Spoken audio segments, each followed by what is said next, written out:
It is the first regular show of June. It's Monday. I have the biggest treat in the world because I get to come back from a few days off and I look, and in the other side of this live stream is the one and only Michael Cirillo with crooked glasses. It's got the little bounce. I love Kyle, but it's a treat to have you on the show this morning from my first show back. Now I'm blushing. I know. Kyle is at DMSC in Austin, Texas right now, so he's closer to you than he is to me.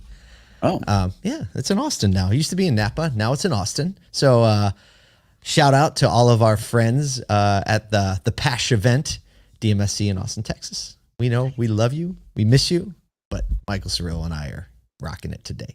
I wonder if they're getting the same storm system that we've been receiving. I want Kyle's take on it. I mean, I think, did you expect when you moved to Dallas a year ago? It was a little over a year ago now, right? Yep, 2 years ago. 2 years. Good night.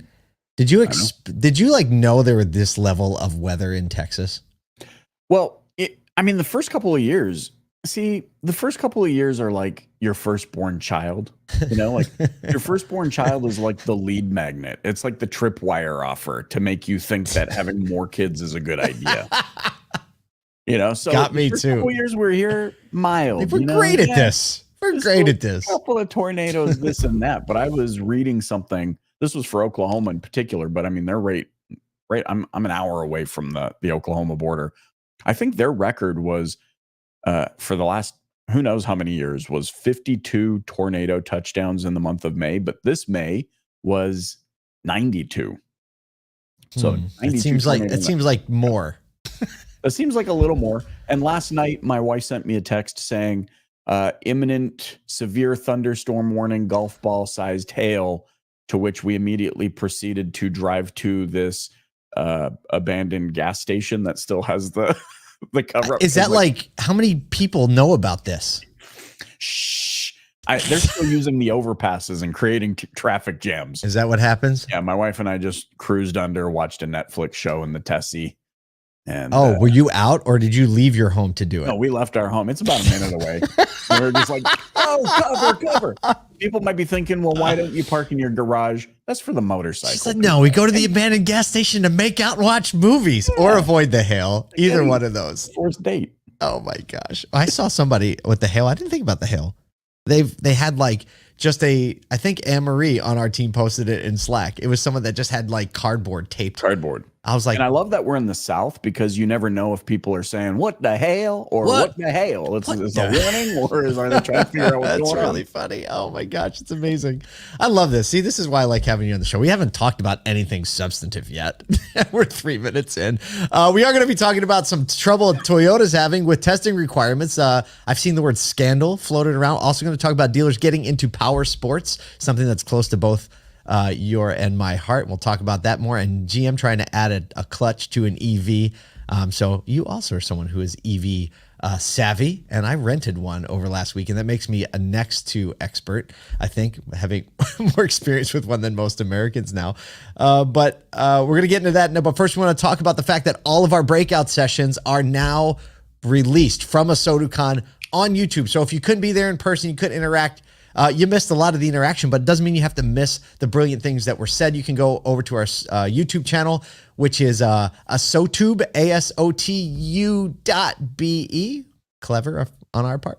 And we just crossed the 1,000 subscriber mark on our YouTube channel. Hey. So that feels like a fun little milestone. But when you start seeing the richness of the content that's in the side stages, you're only going to have to watch one to be like, oh my gosh, I need to watch all of them. So now you can do that. I thought you were for a minute going to say the richness of the YouTube AdSense dollars. The richness of the AdSense dollars, and probably the richness of our guests, both literally and figuratively. There you go. Let's talk about Toyota. They suspended sales of several models in Japan due to certification issues amidst a broader, we're going to say the word, I don't know if we're there yet, but scandal involving multiple automakers and inadequate vehicle verification tests. So basically, they're halting. These are Japanese models, not U.S. models, the Corolla Fielder, Corolla Axio, and Yaris Cross, due to testing discrepancies involving which testing methods were used and how they differed from Japanese government standards. So basically, Mazda, Honda, Suzuki, and Yamaha are all facing similar certification issues. So it's not really isolated to just Toyota, although they're taking the brunt right now. The Ministry of Transportation labels the incidents as undermining user confidence, although the vehicles have been deemed safe to drive. Toyota chairman Akio Toyoda apologized for the oversight, and this is such a part of Japanese culture that I love, taking a long or a deep, low bow, a physical like manifestation of his apology. And, I think that just says a lot to me. But, Toyota is definitely an automaker that's known for kind of following the rules. So it'll be interesting to see where this leads. But, some of the stuff always drips its way over to the US because it's affecting, overall manufacturer focus. Man, nothing like governments telling us when they've undermined user confidence. You know what I'm saying? Could you? Oh, man. I don't know what it's like in Japan, but yeah, that's an interesting point. If you think in the US, how dare you undermine confidence of the user? It's like, okay. I know. And when you do look at the, although dealers are still pretty low on the trust poll, always below it, always government, politicians. So we'll see what happens with this. I don't know if this is how big of a deal this will actually be. Definitely auto news cycle is kind of slow in general in automotive. Yep. So this is kind of bubbled its way up to the top, but I think this could easily be something that does blow over. But I'd be interested to hear from some of our Toyota dealers, some of our Southeast Toyota dealers, is this actually making its way into the US? Are we paying attention to this at all? And, is this going to affect some, supply? Because, Toyota also, one of the manufacturers that still only has less than a 30-day supply. It's not, they don't have 180 days. So, Toyota dealers are pretty largely selling every car they can get still. So I don't know. We'll see what happens. But seemed like the right way to start off on Monday. Yeah. Speaking of supply. Yeah. Oh, I got to get my segue button right. Great segue. Auto retailers are increasingly entering the power sports segment, attracted by the complementary nature of the business and substantially higher profitability. Power sports includes, if you don't know, motorcycles, ATVs, snowmobiles, and personal watercraft. Automotive retailers like Sonic, Lithia, Ed Morse Auto Group are kind of on the hunt, acquiring a lot of power sports stores. Margins in power sports can reach 10 to 12% compared to what we know, 5% in auto retail post-COVID.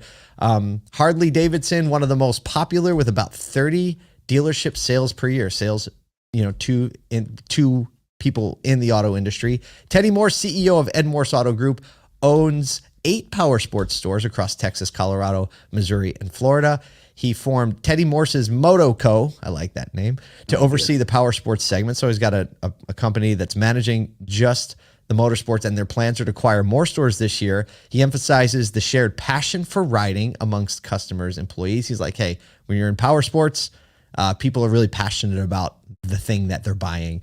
He said there's passion that goes along with it. You just can't manufacture. And he said this one that made me feel so good. And I know you'll relate to this, Michael. He says, riding motorcycles, quote, makes you feel like the star of your own movie. Oh, it does though, doesn't it? Yeah. There's nothing like it. And the Italian in me right now is like, told you so. Yeah. How long have we been saying? Watch Star Trek. They've been right about so many things, and Captain Kirk in the future still rode a gas-powered motorcycle because you cannot replace the thrill of the throttle. That is right. We were just hanging out with oh man, I have graduation and anniversary brain right now. We were hanging out with Rick Reichert at ASOTU CON, who owns, power sports companies and a big into Harley and early adopters, even to the EV bikes. But the synergy between the two is real. Had some opportunity to spend, you and I have both spent some time around the power sports industry, also around marine, and it just makes sense. If in this world where dealers are expanding, looking for other ways to earn revenue and kind of cross-pollinate even marketing strategies and, consumer bases, power sports makes so much sense. It's way cheaper to get into, first of all, is a different business model, but you would just think that the marketing understanding and the technology understanding alone. If you've seen Powersports, they're far behind, right? And it's a different buyer, but they are far behind in technology. Marine far behind in technology. So when a dealer buys something like this, just the already baked in understanding to overlay feels like a win. Sometimes we sit here and we grovel at how antiquated we feel like our industry is, but when you really pull back the onion layer, you realize how much massive innovation happens within our industry. Yeah. Massive innovation. Yeah. Also, now you kind of got me thinking, like, just the practical application of a motorcycle. You know what I'm saying? You got Captain Kirk on one side of the spectrum. You got the dude from The Walking Dead on the other side of the spectrum. It's just so practical. And you might be thinking, well, a zombie apocalypse is not imminent, and I would challenge you to go visit your nearest university campus. Oh, that looks like a zombie apocalypse. Oh my gosh, that's buy a motorcycle. That's a great one. Buy a motorcycle. I hope that more dealers get into this. Obviously, they are. I think this Powersports allow you to get a little bit deeper into culture. They allow you to get a little bit deeper into kind of the hearts and minds of your consumer and building a more captive audience. But there is also something for having this equipment around, right? And when there's a motorcycle in an auto dealership on the show floor, it gets all the attention. Even if you don't sell motorcycles, grab a motorcycle inside of soap stores and malls. That's how compelling a motorcycle is to look at. That's cool. Hey, look, that'd be an interesting thing. Like in your showroom, if you have anyone that knows anything about bikes, you should just get a motorcycle, put it on the showroom floor, and watch the attention that it gets. I feel like, what would you, if you owned a motorcycle shop, like a Powersports store, what would you call it? Oh my goodness. That's a big question to ask me on a Monday morning. I'm thinking mine would just be called MC. Oh, it'd be like Michael Cirillo Motorcycle Club. MC squared. Oh my gosh. And then like your campaign for like when you start selling electric bikes, it'll be like E equals MC squared, right? There's your campaign. This is just off, this is just, we're just riffing here on a Monday morning. You and I should start agencies. Oh my God. Yeah. You and I should have marketing agencies that specialize in brand communication. Oh, that's a great point. I really want to start that business now. Speaking of developing things. Stop. Segway. I didn't know you were going to be hitting home runs with the segways today. GM is developing a clutch pedal for its EVs, aiming to enhance the driving engagement and appeal to car enthusiasts. So basically, car enthusiasts we know criticize EVs for lacking driver excitement due to one pedal driving and no real gearbox. GM's new clutch pedal concept, they filed a patent, uses a hydraulic actuator to operate in a clutch in EV transmissions. Basically, an actuator pressure varies. It gives some feedback to the pedal, controlled by a piston that adjusts the clutch engagement to feel like the real thing. System simplifies EV transmissions, requiring fewer gear shifts, avoids motor instabilities, etc. It says in the patent, it aims to improve efficiency, performance. That's crap. EVs are really efficient right now. You're not going to have any human interaction that makes it more efficient. However, if you would have asked me this before I drove an EV, I'd be like, great idea. Let's do it. After having driven several, and I want to get your feedback on this because you own a Tesla. After driving several EVs, I literally just rented the Polestar 2 last week, and I'm going to do a full review on it. My wife tolerated me as I was taking video footage. She even helped. I'm like, we need to chronicle this EV experience on our anniversary trip. It was awesome. But after driving several EVs, I don't know. I really love the EV driving experience as is. You know that scene from the movie Ghost where his ghost leaves his body it's like that. Yeah. Yeah. If anybody who's floored it in an EV knows that they've felt that experience. Yep.